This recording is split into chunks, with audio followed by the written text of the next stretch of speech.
Lishi, what is this app that you're yammering on about? So a lot of people that I hang out with are into weight loss, Mm. and so a lot of people use calorie tracking or macro tracking. The keto people really like to track their carbs, and I'm using an app called Lose It.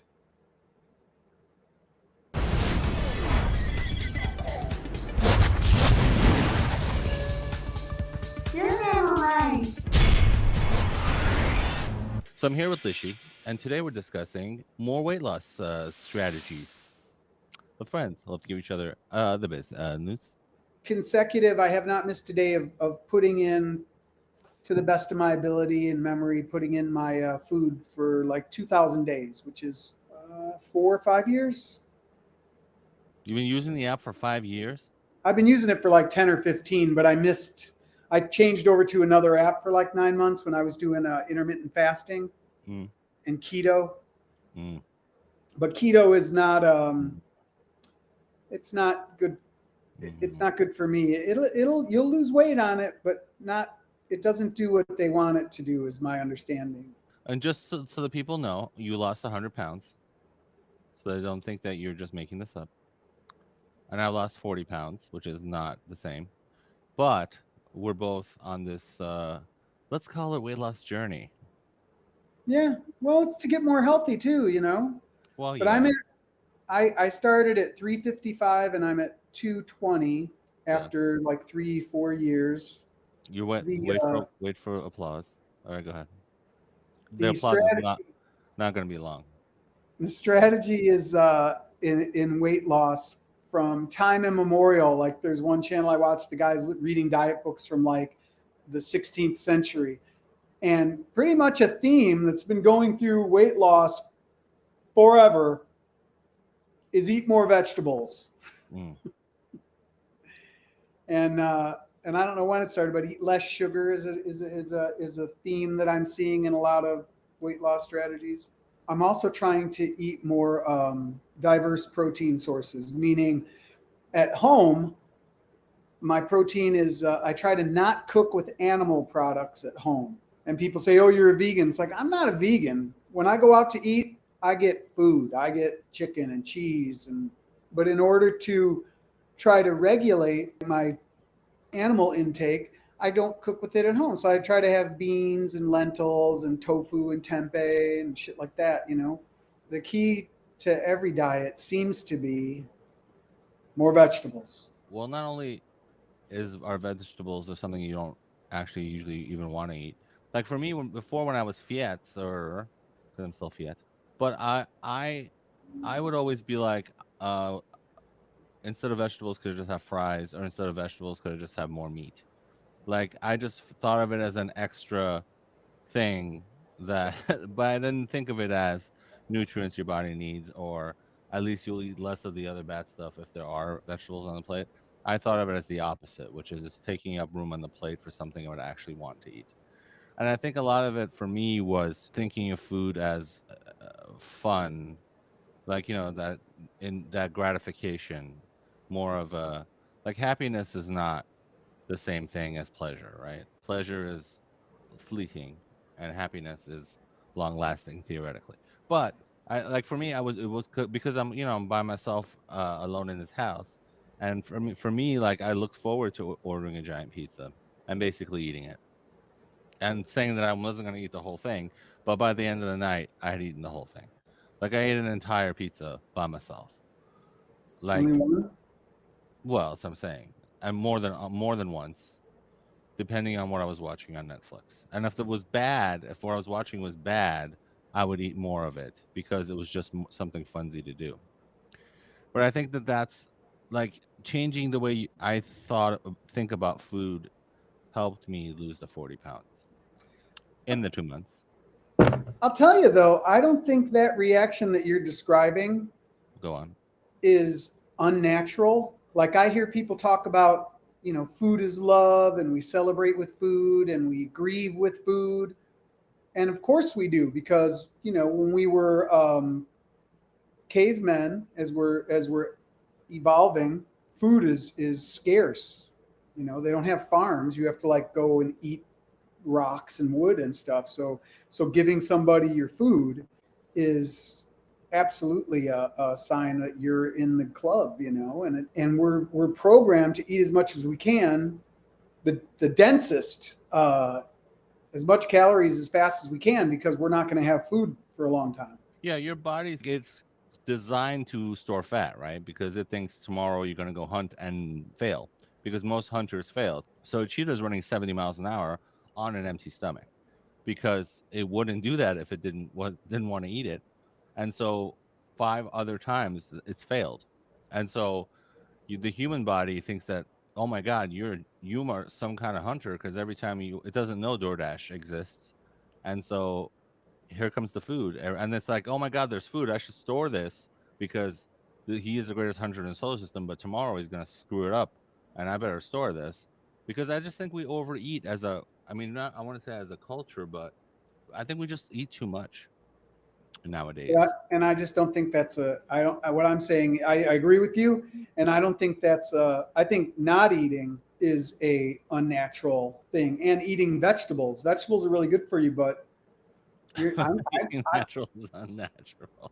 As a kid, did you grow up, you know, learning broccoli is good for your eyesight and lettuce is good for your arms, and you know, I didn't learn anything about that. Carrots are good for your eyes, maybe. I did, but I didn't care because I was like, if there's a Twinkie in my cabinet at home, and I'm getting me some of that when I get home. That's what I Yeah. did. Why is that in the cabinet? Why isn't broccoli in the cabinet? Have you ever woken up at 3 in the morning and devoured a Costco sized bag of broccoli? I haven't, but I have devoured a Costco sized jar of cashews in the middle of the night. Mm. Oh my Uh, God, I love cashews. Full disclosure, it took more than one sitting. Oh, dude, I punish cashews. So, yeah. And now I'm to the point where, like, if I want to lose more weight, the nutritionist said I need to shave like 500 calories a day to get it started again because I've been plateaued for like 24 months, maybe 18 months. I don't know. But I've been plateaued for a long time. And that's what she said. And I noticed the weeks where I have What are you up to now, though, calorie wise? Like, what is your calorie a day my now? average is probably 2,200 and she wants me at Oh, 1,750. Unless I eat out, then it's like, you know, fucking three, 2,800, 3,200. 3,200. Yeah, not surprising. Well, the sauces, I tell you what, like if you get like my trainer used to tell me, if you want to do something bad, he's like, just get a Whopper Junior and say no sauce. That's 350 calories, which isn't terrible at all, and actually not bad. And I did it a couple times, and I actually lost weight like that. Yeah, if you could do a lettuce wrap instead of a bun with no sauce, if you could do it without committing suicide because it's so bland, you might lose weight. I This is think the you other gain part. weight as a corpse for the first couple months. Well, the bloating. Yeah. But I think I just think that for me I have to like throw in that delicious raw onion or the olives stuffed with garlic. I do that in the bowl that I make that's bland, and it spices it up a bit. And I don't have to. And I don't feel like I'm just eating kale. I switched over to oatmeal a while back for my Mm, breakfasts. mm. And I got to the point where I can eat oatmeal with no sweetener as long as there's no Oof, additives in it. so rough. Steel cut No, shreds. Oh, no, I do the rolled because I have teeth things going on, which are supposed to get fixed Friday. So I like a little mushier for my mouth. But I started that like a year ago or something like that, a year and a half ago. I was sitting across from my buddy and he's eating the same oatmeal I am at a restaurant. And he went through like a dozen Splenda packets or 10. And he's yeah. like, you know, a little oatmeal, a little Splenda, a little oatmeal, or no, it was the pink ones. And I'm like, you know what? I'm going to try it just plain. Let's see if I can stomach it. And I was able to. And then, you know, that little bit of eating without Splenda or figs or bananas or sweetener, it took a little while, but I'm as long as I don't have cinnamon or nutmeg or something in it that I need the sweet from, I'm able to do that. And then I'm doing you and I talked about additives, you know, the turmeric, and I told you about amla. And I do that now, and I do it like the way people do Metamucil. They stir it into Mm, water, and I drink that separately, and it tastes awful. But they say it's good for you. But I'll tell you, mm. folks, the thing about nutrition and these little additives I do, really, it's like a tablespoon of flaxseed meal, and a half a teaspoon of this and that, half a teaspoon of that. I don't get like a head rush from it. Like I don't all of a sudden. It's not like Popeye where all of a sudden your arms are big and you're. It it happens gradually, and I don't even know if it's happening. That's why Bone. I'm really interested in hearing your experience with this whole journey because I'm here inside my head doing this, and it's nice to find somebody else that is going through a similar experience. Like I told you, the diet my buddy told me: chicken, CBS, chicken, broccoli, shut the fuck up. That is what I'm I've doing. done that diet before, where I bring my lunch to work. It's basically chicken and broccoli. Yeah, that's And, what I'm doing basically. But like in the morning, like basically when I wake up, because I'm taking that whatever that gallbladder thing, which is basically apple cider vinegar. It's like a thing for your gallbladder. It's apple cider vinegar and lemon and whatever. So I drink that at night, and then I drink that in the morning. And so when I wake up, I drink that, and it's disgusting. Diluted in water, for God's sakes, because it's acid. but you take it because it's like medicine. You're not taking it for. Well, because I have galls, they told me I have gallstones and fatty liver. That's why I started this entire ordeal, and also because I was 339 pounds, and I found out that if you have artificial implants, which I do, I have artificial hips, that over 300 pounds they'll just snap right off at some point, and I don't want that. And so, and I've noticed already that like going up and down stairs, just losing the 40 pounds or whatever, like it doesn't, I don't feel as much of the pressure on the hip area, obviously, because I'm not carrying around 40 extra pounds. But I still have to lose another 50 pounds. So I have to do this for another 6 months minimum in order to get to like the 250, 245 range. But anywho's, I digress. What I'm trying to, what like the reasons why you do it is important, I think, because if you're just doing it to lose 10 pounds for that bikini show off one time, I don't think it's gonna work. I really don't.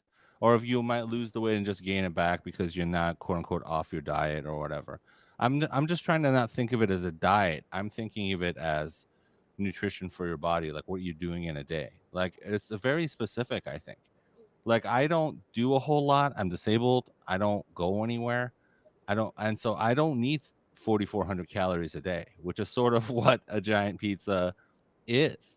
Do I need 4,400 calories? No. And it's all going to be fat. And if I just keep spiking my insulin up with every horrible meal that I'm eating, which I was, like my blood sugar is so high. And that's why they told me I was pre diabetic and all this other stuff.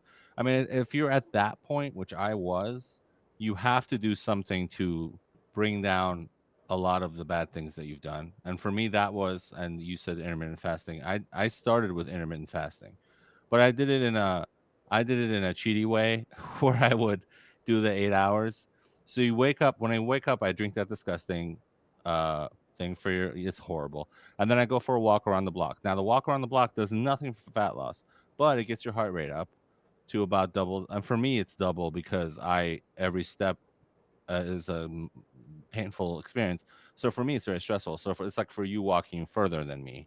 And so when I get back to my house, I'm already like just want to end it all. And I go inside, so my heart rate is going faster. I haven't eaten anything except for that terrible apple cider vinegar, disgusting. I put a picture up on the screen for everyone to enjoy. That's if you have gallstones and a fatty liver. Anyway, so now I'm starving to death, and so sometimes I will eat one of those 20, or I mean 30. It's 30 grams of 20. I think it's 20 grams of protein yogurt, the little packs, the Oikos ones that have a lot of protein for the morning. Sometimes I do that if I'm not starving, which nowadays I'm not. Like usually I'm not a breakfast person anyway, but so around noon, so that well, after I don't eat, I'll have a cup of black coffee for the liver, no sugar, no milk, right? That's what I do. And then I try to push to 11 or 12, and then I have this shake which is Viking something. I'll put it up on the screen. But it's you basically mix it with milk. It's protein. It's plant protein. It's like 20 grams of plant protein and some vitamins. And I have my vitamins in the morning as well. So that I have that. That's like my lunch. And then around 2 or 2:30, I'll get a little hungry, and then I'll have a power bar or something, or I have those protein shakes, which are the 30 grams of protein. It's the drink of the stars in Hollywood. That's what we had in Hollywood, but it's really good. And so I have maybe one of those or a power bar. But the power bars I get, like I had the one called Power Bar, which I used to have in college. But I looked on the back of that thing, it's 28, no, it's 39 grams of carbs, and it has like 5 or 6 grams of sugar or something. It's bad. Like I'm trying to keep my sugar to under 25 grams. I try to keep my carbs under 50. So that's what I'm doing. So I'm trying to do. I mean, I will eat carbs because your muscles need carbs. So the other thing I'm doing at night, I do intermittent high interval training because I have that little steppy walker, but it's also an elliptical, and so it has a hit program on there.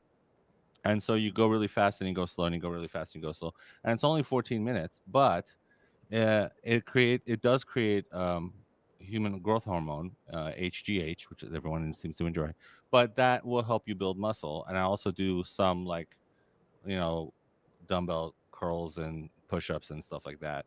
I mean, I'm not really hitting the gym, but if you are hitting the gym, that's fantastic. I'm trying to empty out my liver. So like after I do that protein thing around 2 o'clock, or a power bar at 2 o'clock or 2:30, before 6, I have my chicken broccoli shut the fuck up meal, and that's a bowl with chicken, broccoli, carrots, a couple of olives with garlic stuffed olives in it for taste, an onion, because sometimes when I'm about to eat kale, I also have like kale and spinach in there. But when I'm about to eat it, I take a bite of the onion and I shove it in my mouth, and it doesn't hurt because the aftertaste of kale is horrible. I hate it, but I just get through it that way. Then I have like a bite of the chicken, or sometimes I do beef. Like they have the shredded beefs packs. I'll just grill it up with a little bit of olive oil, and then I'll do beef with the kale and the thing and the thing. So the bowl is basically a beef bowl with no rice, is what I'm doing. So that's my evening meal, and then before 6, I try to be done eating, and then I just drink black coffee or tea or something, just to pretend like I'm eating something, and then so from 6 until the following morning, and sometimes until 11 the following day, I'm not eating, fasting. So that's cheating fasting. So I'm not really You know, fasting for a day, but I'm basically no, no, doing. that's one of the fasts. As a matter of fact, the nutrition guy I follow, he's Ow. he looked at a bunch of studies of intermittent fasting, and the best one for people like you and me, it seems like, is exactly what you just described. You do 8 hours of eating and 16 hours of not Of eating. not eating, yeah, that's what So I'm it's doing. not cheating. It's just that's the schedule of intermittent fasting that you're doing. So I have tallied our votes, and feel free to write in the comments section who you think is never right in this episode. Well, I for me, did it. I did it every day. I did that 16/8 yeah, intermittent fasting, and I didn't lose an ounce. really. So yeah, not an ounce. You're never right. Don't forget to like, comment, and subscribe, and hit that notification bell if you want more content from the Never Right podcast.